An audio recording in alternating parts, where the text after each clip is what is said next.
आज स्वयं श्री रसखान कह रहे हैं, अरे श्री ठाकुर जी आज नंद भवन के उस दिव्य आंगन में आज मैया ने रुंझुन करती हुई दिव्य उनको पायल पहना रखी है।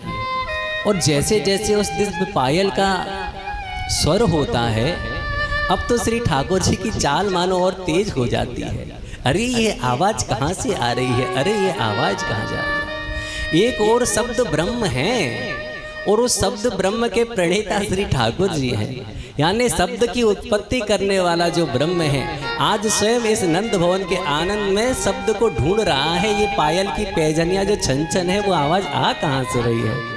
ऐसा देखो, इतना सरल, इतना श्री ठाकुर जी से बड़ा, इतना लीला संपन्न, इसीलिए तो कहते हैं कि नटवर बपू है। आज श्री भगवान हैं, उनकी दिव्य लीलाएं हैं। आज बंधु श्री ठाकुर जी की ही महती कृपा नंद भवन के अंदर तो सबको प्राप्त हो रही है, पर नंद भवन के अंदर आने की योग्यता सबको नहीं है। तो आज श्री ठाकुर जी सोच रहे हैं, अरे अब बहुत समय हुआ नंद भवन के अंदर, अब बाहर के भक्तों को भी तो कुछ आनंद दिया जाए। तो इसलिए बंधु आज श्री भगवान दाऊ दादा के साथ में पहली बार नंद भवन की दहलीज के बाहर जा रहे हैं। श्री भगवान क्या देखे हैं, अरे मैया तो अंदर गई हैं, दाऊ दादा यही बड़ा दिव्य मौका मिला है, आज हम पहली बार नंद भवन की देहरी को पार करेंगे। बंधु दाऊ दादा थोड़े बड़े हैं, बलशाली हैं।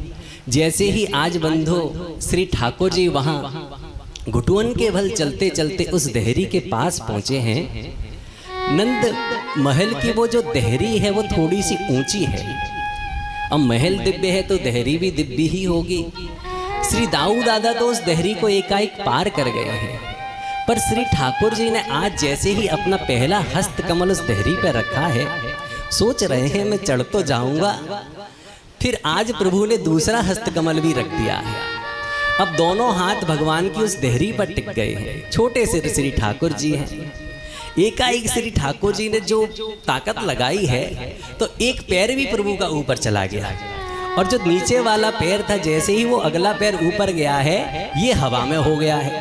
आगे दोनों हाथ चले गए हैं देहरी के और पीछे दोनों पांव रह गए हैं, पेट के वर श्री ठाकुर जी देहरी पर लटक गए।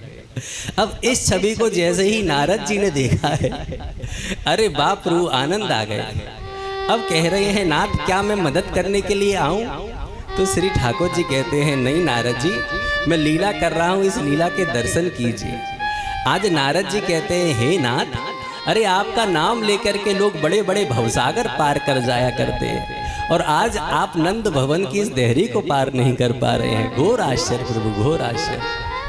अगले ही क्षण बंधु मानो भगवान तो ये लीला इसीलिए कर रहे थे कि नानद जी को ये दिव्य छटा के दर्शन तो हो जाए कि ऐसी भी लीला मैं कर सकता हूँ। भगवान ने आज उस तरफ गए हैं, पार हो गए हैं। अब जैसे ही पार हुए हैं तो अब भगवान का ऊधम प्रारंभ हो गया है। क्या देखे हैं कि सामने एक दिव्य नंदी बैठा है, बड़े जोरदार उसके सींग है, ऐसे बड़े बड़े, बड़ा ही दिव्य उसका स्वरूप है। बंधा नहीं है, शांत बैठा है, बिल्कुल श्वेत रंग का वह नंदी है, दिव्य उसके नयन है।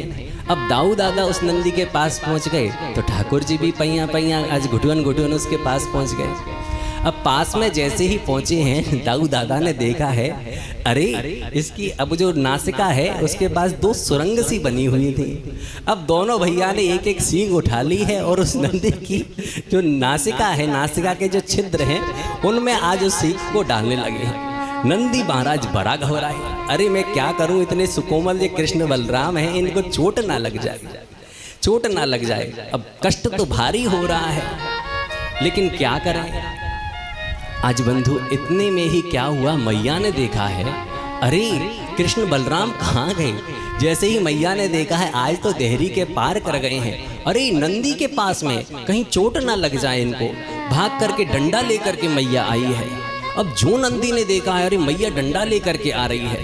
इतने में ही यहाँ क्या लीला घटी है, भगवान एक हाथ से उसके सिंग को पकड़े हैं और एक हाथ से वो सींग लिए हुए थे, क्योंकि बड़ा जोरदार दिव्य उसका सिंग था ऐसा।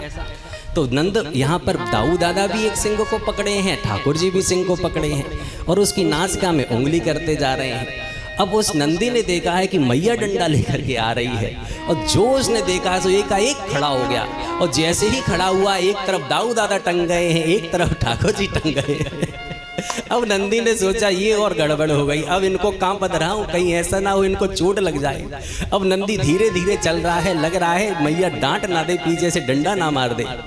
दूसरी ओर डर ये लग रहा है कि कहीं इनको चोट ना लग जाए, तो देख रहा है इनको कहाँ पर पधरा दूं। तो सामने देखा है कि दिव्य गोबर का ढेरा लगा है, वहीं जाकर के कृष्ण बलराम जी को छोड़ा है और नंदी वहां से भाग गया। अब ठाकुर जी का फिर उदम चालू हो गया, अरे दाऊ दादा ये क्या चीज है, लग तो बड़ी सुकोमल रही है, इसको लगा लूं। तो दाऊ दादा बोले लगा ले। दाऊ भैया ठाकुर जी ने पूरी अपने शरीर पर मल दी और दाऊ दादा के शरीर पर मल दी। अब जो ही लेकर के दाऊ दादा ने एक सी चाख लूं, चाखने लगे से दाऊ दादा नहीं कर दी, नहीं लाला खावे की चीज ना है। मैया आई है, मैया दोनों को लेकर के गई है, बोलती है दादा तू क्या अगले जन्म में सूकर उकर था। ठाकुर जी की बंधु लीला ही बड़ी दिव्य है। इस प्रकार से तरह तरह की बाल लीलाएं प्रभु कर रहे हैं। जैसे ही थोड़े से बड़े हुए हैं, अब तो प्रभु नटखटिया प्रभु हैं, तो इनकी नटखट जो आदतें हैं वो और बढ़ गई हैं। अब क्या करते हैं ये, अब ये देखते हैं कि जितनी भी गोपियां हैं ये सब क्या करती हैं, शाम के समय गोधुली बेरा के समय बछड़ों को खोलती हैं और दूध पिलाती हैं। थोड़ा सा